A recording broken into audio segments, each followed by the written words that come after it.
Assalamualaikum warahmatullahi wabarakatuh. Apa kabar anak-anak semuanya? Mudah-mudahan selalu dalam keadaan sehat dan dilindungi oleh Allah Subhanahu wa Ta'ala. Selalu jaga kesehatan ya. Jangan terlalu banyak main kemana-mana. Hati-hati karena sekarang Bogor mulai memerah lagi. Diam di rumah dan kerjakan tugas-tugas dari sekolah, kerjakan tugas-tugas dari orang tua, ya. Nah, di sini kita sudah sampai di pertemuan yang ke-6 ya. Sudah sampai pertemuan ke-6. Kita masih membahas teks pidato persuasif. Hari ini kita akan membahas tentang bagaimana menelaah struktur dan ciri kebahasaan pidato persuasif. Kita akan pelajari satu persatu struktur dan ciri kebahasaannya. Yang pertama, menelaah struktur pidato persuasif.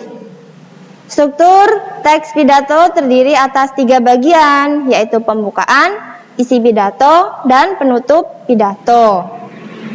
Nah, bagian pembukaan juga terdiri dari 3 bagian.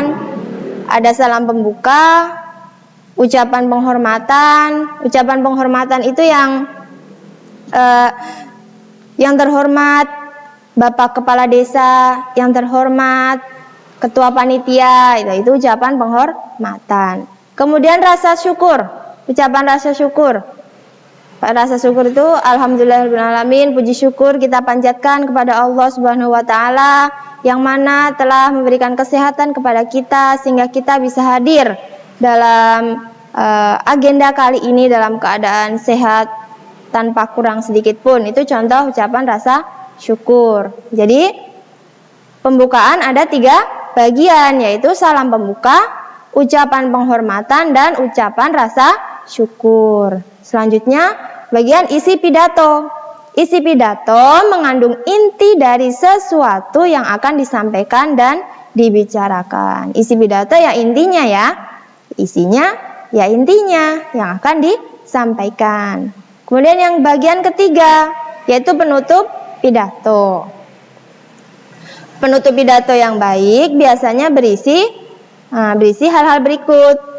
Pertama, kesimpulan materi yang disampaikan. Jadi disimpulkan kembali. Tadi isinya yang sudah dipaparkan oleh orator disimpulkan lagi oleh oratornya atau orang yang berpidato, disimpulkan lagi. Kemudian ada permintaan maaf kepada pendengar.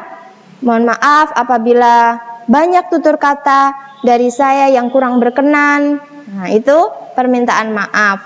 Kemudian salam penutup. Wassalamualaikum warahmatullahi wabarakatuh. Belum selesai. Yang kedua, menelaah ciri kebahasaan pidato persuasif. Tadi sudah strukturnya ya. Struktur itu bagian dari teks pidato. Sekarang ciri kebahasaannya. Apa saja yang digunakan dalam pidato persuasif? Kebahasaannya yang pertama yaitu menggunakan kalimat aktif. Kalimat aktif itu yang seperti apa? Yang bergerak-gerak terus, tidak bisa diam. Nah, itu anak yang aktif, bukan kalimat. Kalau kalimat aktif adalah sebuah kalimat yang subjeknya berperan sebagai pelaku yang secara aktif melakukan suatu tindakan yang dikemukakan dalam predikat kepada objek. Paham? Intinya gini aja. Kalimat aktif itu ciri-cirinya predikat atau tindakannya menggunakan awalan me, ya. Yang ada kata kerjanya menggunakan awalan me. Biasanya predikat itu menggunakan kata kerja karena predikat itu tindakan ya. Tindakan sesuatu yang dilakukan. Makanya predikat itu adalah menggunakan kata kerja. Nah, kata kerjanya menggunakan awalan me. Pokoknya yang menggunakan awalan me, menghimbau, memukul, mengajak, mengapresiasi, menyarankan, kemudian memberi, kemudian merapikan, kemudian menyuruh, dan yang lain. ditambah kata kerja lah, itulah akan menjadi kalimat aktif. Di sini contohnya, kepala desa menghimbau warganya untuk tetap jaga jarak. Itu kalimat aktif. Kenapa kalimat aktif? Karena predikatnya menggunakan me, awalan me, ya. Itu ya, ciri-cirinya. Jadi kalian ketika ada suatu teks, silahkan cari kalimat aktif dalam teks berikut. Cari aja yang di dalam kalimat tersebut ada predikat atau kata kerjanya menggunakan awalan me. Nih, menghimbau contohnya. Me tambah himbau, jadi menghimbau. Itu ya kalimat aktif. Yang kedua, sinonim. Apa itu sinonim? Biasanya disebut juga dengan persamaan atau padanan kata. Ya, sinonim persamaan kata. Contohnya, asa harapan. Asa sama dengan harapan. Kemudian patuh dan taat. Patuh itu artinya sama dengan taat. Itu sinonim. Yang ketiga, yaitu menggunakan kata tugas. Kata tugas kata tugas itu kata yang mana akan memiliki arti yang jelas jika dihubungkan dengan kata lain. Jadi kata tugas itu tidak memiliki arti jika tidak disandingkan dengan kata yang lain. Nah, kenapa? Karena nanti kita lihat contohnya. Dia sebuah kata tetapi tidak ada artinya jika tidak disandingkan dengan kalimat atau kata yang lain. Nah, berdasarkan peranannya dalam frasa atau kalimat, kata tugas dikelompokkan menjadi 5 jenis. Ya, yang pertama ada preposisi atau kata depan seperti di, ke, dari, pada, daripada. Yang kedua, konjungsi atau kata hubung seperti dan, atau, karena, dan lain sebagainya. Yang ketiga, interjeksi atau kata seru. Dalam pidato ini kata seru yang dipakai biasanya hai, wahai, ayo, mari, gitu. Kemari, itu interjeksi. Kemudian yang keempat, artikula. Artikula itu seperti si, sang, hang, dang, para, kaum. Nah, kalau dalam kalimat biasanya contohnya, si pelaku kini sudah dibekuk oleh petugas. Nah, itu artikula, si. Kemudian sang misalnya apa ya? Sang kancil lah ya. Sang kancil mengejar kupu-kupu. Sang itu artikula. Hang dan dang itu bahasa Melayu. Kalian pernah dengar hang tuah? Nah, di film Upin Ipin ada hang tuah ya, hang Upin, hang Ipin. Nah, itu hang itu sebutan untuk bapak, tuan, hang dan dang. Kemudian ada para hadirin sekalian. Salah, kalau para hadirin aja. Para hadirin. Kemudian para siswa. Nah, para itu merupakan artikula. Kaum muslimin, kaum muslimat yang dirahmati Allah, kaum juga termasuk artikula. Partikel penegas. Partikel penegas itu seperti lah, ambillah, kan menegaskan supaya segera mengambil. Buanglah, jauhilah. Nah, itu menegaskan. Kemudian pun, bagaimanapun caranya akan saya lakukan juga.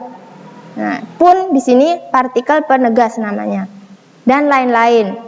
Kalau ada kata bukan tapi yang kalau di dalam kalimatnya seperti ini.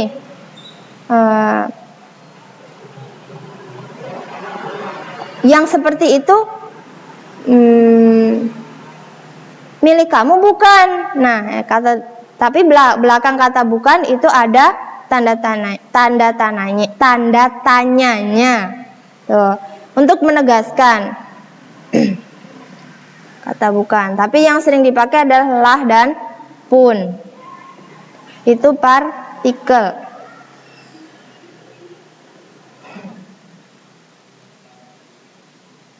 Kemudian kosakata emotif yang keempat.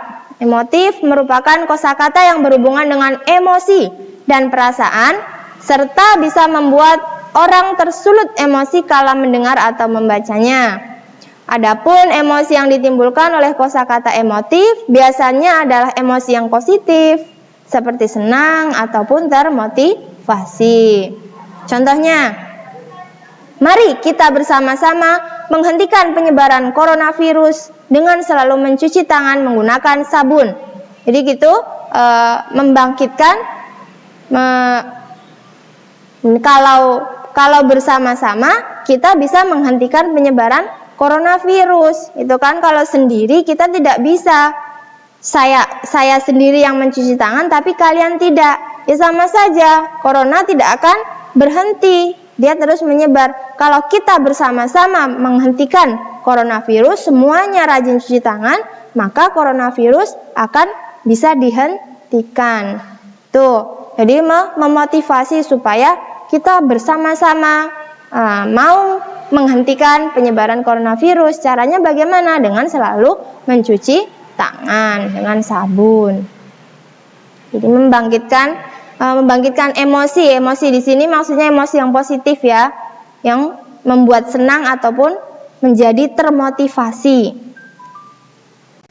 Yang kelima yaitu kosakata bidang ilmu atau istilah khusus. Istilah dibedakan menjadi istilah umum dan istilah khusus atau istilah teknis. Istilah umum yaitu istilah yang umum dikenal masyarakat luas dan tidak terbatas hanya dalam bidang ilmu tertentu saja. Sedangkan istilah teknis, penggunaannya sering terbatas dalam bidang ilmu yang bersangkutan. Nah, di sini kalau pidato persuasif biasanya sesuai dengan temanya.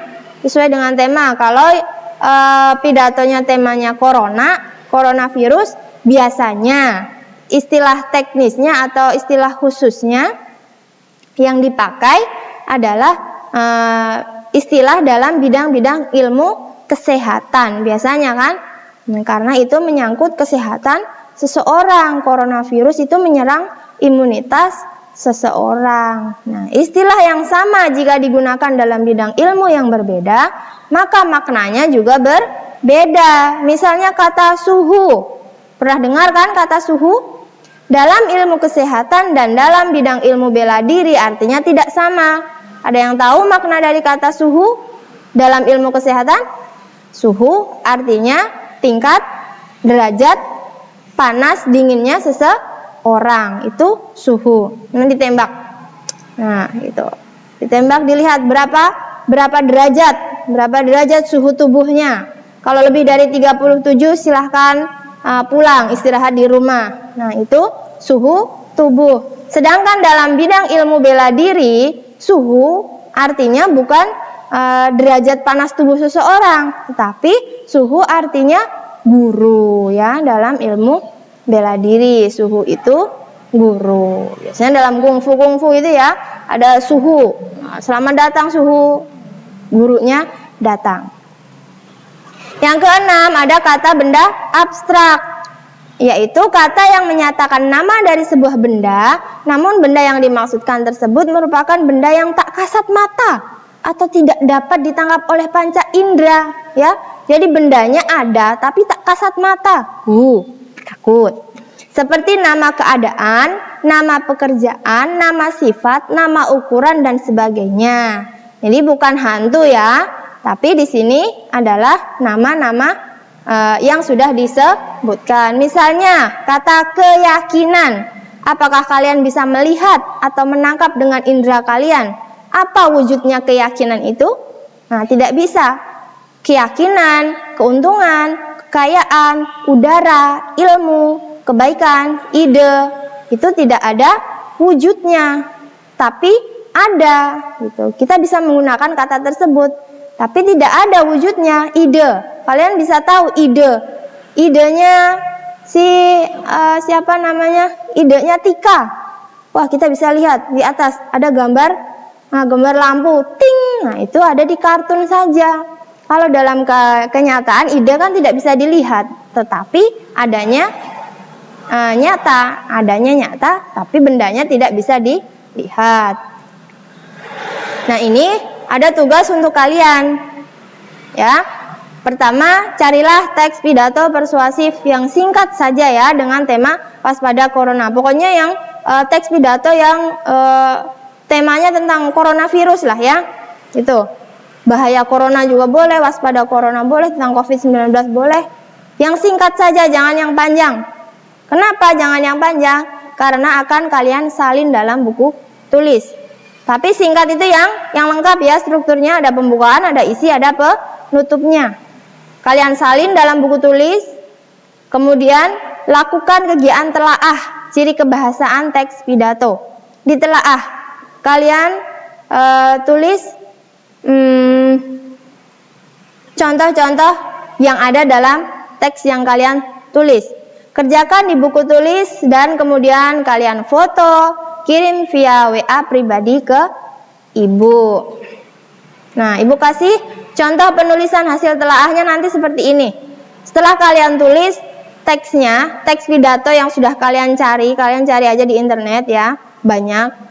Yang singkat aja kalian tulis, kemudian bawahnya teks pidato, kalian tulis ini, ada A sampai F, ada 6 ciri bahasa. Yang pertama kalimat aktif. Kalimat aktif itu yang mana? Kalian cari dalam teks yang kalian cari.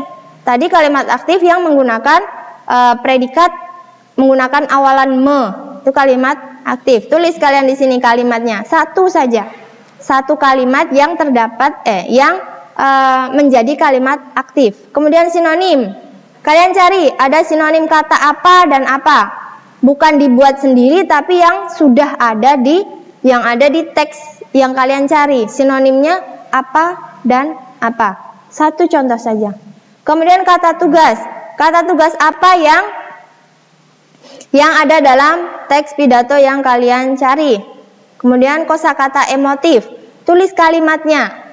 Kalimat yang mana di sana membangkitkan emosi dari pembacanya. Yang bagian mana? Kalian tuliskan kalimatnya. Satu saja. Istilah teknis apa yang digunakan? Satu kata saja. Istilah apa? Kalau 2 kata, boleh 2 kata, karena istilah itu tidak terbatas 1 kata, bisa merupakan frasa, yaitu 2 kata atau lebih. Ya. Misalnya kacamata kan 2 kata, tapi itu merupakan 1 istilah. Kalian bisa tulis 1 contoh saja. Kemudian kata benda abstrak. Kata benda abstrak. Benda abstrak apa yang ada di teks pidato yang kalian cari tadi? Tuliskan 1 saja. Oke? Selamat mengerjakan ya. Mudah-mudahan apa yang Ibu sampaikan kali ini bisa kalian pahami, kemudian bermanfaat untuk kalian semuanya. Jangan lupa selalu belajar, kemudian juga jaga kesehatan ya. Jangan mengabaikan tugas-tugas dari guru. Oke, terima kasih atas perhatiannya. Ibu cukupkan pertemuan kali ini. Banyak kurang lebihnya mohon maaf. Akhirul kalam. Wassalamualaikum warahmatullahi wabarakatuh.